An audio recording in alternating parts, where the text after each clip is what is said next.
Hi there, and welcome to video 7 about high quality observations as part of play pedagogy. The aims of this video are to explore why we observe children as part of play pedagogy and to understand the different parts of the observation cycle.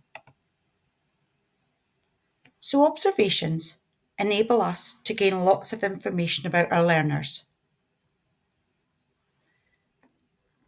This quote from Realising the Ambition supports the importance of observing our learners when they are playing. Making and recording high-quality observations of learners engaging in their play is a crucial part of play pedagogy. So observations allow us to gain a knowledge of what the learner can do and recognise their strengths. They allow you to see where the learner's interests lie and where they like to learn. Are they a child who prefers to play and learn outside? Or maybe they often choose to be inside role-playing in the home corner or small world play. Observations allow us to see how our learners are using the environment. Are there areas that they aren't using, and why could this be? Do we need to add provocations or maybe move an area of our environment into a different space? Recognising significant learning for individual children. If you are making a simple observation, such as Lena was enjoying cycling the bike in the outdoor play space, then you need to ask yourself, so what? What is important about this? Is this the first time you've seen Lena enjoy herself? Maybe it's the first time she's cycled the bike by herself. And if there is nothing significant about this observation, then what is the purpose of recording it? Alternatively, the purpose may be to reassure parents that Lena is having a good time at school, or for there may be another reason, but not because it is a significant observation of Lena's learning and her progression. So when you're recording observations, there is a need to consider what it is that is already known about the child. That is, what is his or her starting point and their prior learning, so that you can make decisions about what learning is significant to them. Observations enable us to assess the child's knowledge and what progress they are making. You as the teacher may have been practicing counting items up to 10. You may not have seen a learner counting a group of 8 counters during a lesson that you led last week. But this week you may see them counting the socks in the washing basket in the home corner. And maybe you've also seen them counting the bricks to 10 in a tower that they've built in the construction area. This is valuable knowledge of what a learner can do and the progress they are making with their learning. So by gathering observations for a learner over a period of time, you can use these grouped observations to make informed judgments about how much children have learned and how well they are progressing in their learning. Since learning is unique to each child, if you are observing children playing in a group, then the learning, and therefore the observation, will look different for each child. Thinking about ethical observations, we need to make sure that parents and carers understand why we observe and what we are recording. When observing children, practitioners are mindful of their child's rights. Observation is really about listening to children as well as looking at what their play has to tell us. Writing an observation should never come in the way of supportive adult interaction. And being aware of our own views and looking at them through the lens of equity and anti-discriminatory practice. Are we ensuring that every child is valued, included, as well as supported?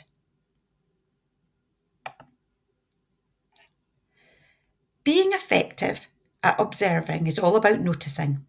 Watch this video by Daniel Simmons. The monkey business illusion. Count how many times the players wearing white pass the ball.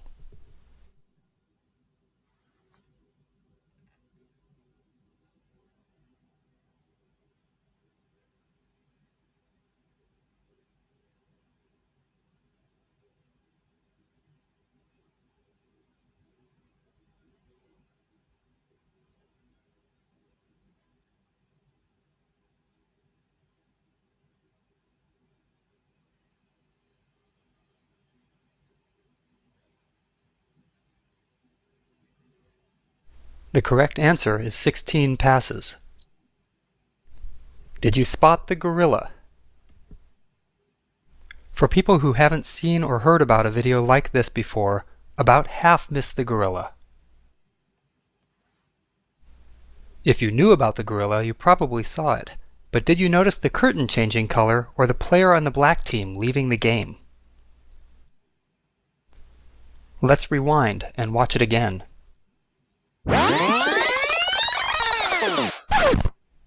Here comes the gorilla, and there goes a player, and the curtain is changing from red to gold.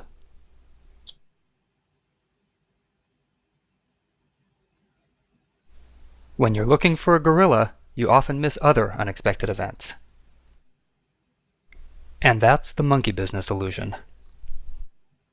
Learn more about this illusion and the original gorilla experiment at theinvisiblegorilla.com.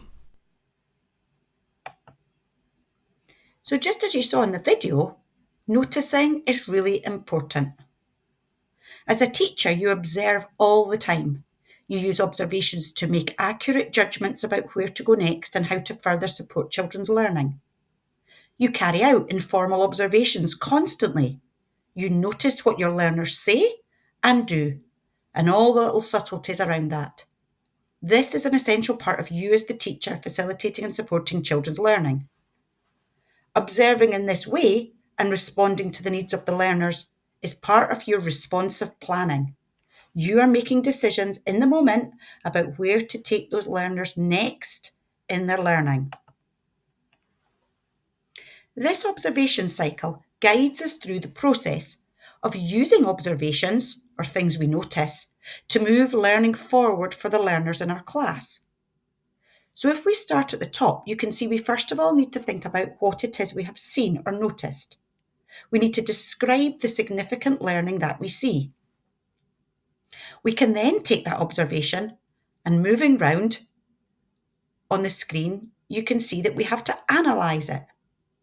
What does this tell me? What does this mean? We can then consider, moving further round the screen, how we will act or how we are going to respond to that information. What action will happen as a result? And this has two parts. What will I do as the teacher with this information, but also what are the next steps for the child? So let's look at this observation cycle in practice. We know the cycle begins with the skill of describing children's learning. As the teacher, we can ask ourselves, what am I seeing and hearing that makes me sit up and take notice? What is the significant learning? What is new or different about what I am seeing or hearing with this child? Observations, remember, must describe the facts, the significant learning. So in this example, Caleb, for the first time, unprompted, has joined in with two others in the house corner, and he's taken part in the scenario that was already underway. He took on the role of dad and pretended to serve tea and cakes alongside his friend. Caleb asked his friend, "Can you make more tea, please?" And his friend responded by filling up the teapot with water. The next stage in the process is analysing the observation to gain insight into how the child is learning. So while we should reflect on and analyse all of our observations, it's important not to draw conclusions from just a single one. In best practice, the most robust analysis is achieved from analysing observations that have been gathered across learning episodes, maybe a number of different areas in your classroom or a number of different observations. So if we analyse the observations of Caleb, we could say that Caleb has made a transition in his play from playing alongside to playing with. He has begun to recognise that other children have the same interests as he does, and he's beginning to enjoy their company.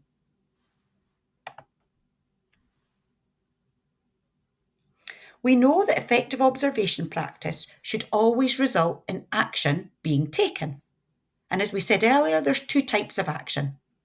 There's the planning that you have to do, and then there's the next step of something that the child might have to do. And it's important to consider what actions or changes can be made to the interactions, or maybe the experiences and the spaces to support next steps in learning and deepen interests. So after gathering observations and going through the analysis phase, practitioners should then be in a good position to make a change to the learning environment to support and extend learning, or maybe to deepen an interest. You as the teacher may consider carefully interacting and supporting and extending learning as an adult with the learner. You need to make a judgment about how much and how well a child has learned that thing or that piece of knowledge. And using a range of observations, you can help develop appropriate next steps in learning for that child. Using CFE experiences and outcomes, early level benchmarks, our own East Lothian progression frameworks, and developmental milestones. These will all support this. Sometimes the child might have their own action that needs taken forward. So in this example, thinking about Caleb, the planning may involve you gathering more observations of Caleb to confirm his security in playing with his peers, or inviting Caleb to choose a friend for tabletop games. For Caleb will develop his interest in playing with others and play with his peers more frequently. More information about observations can be found in these documents. These documents on the left-hand side of the screen are located in the Early Learning and Childcare website, which you can access through EduHub. You may also want to engage with the book Developing High-Quality Observation Assessment and Planning in the Early Years. Thanks for listening.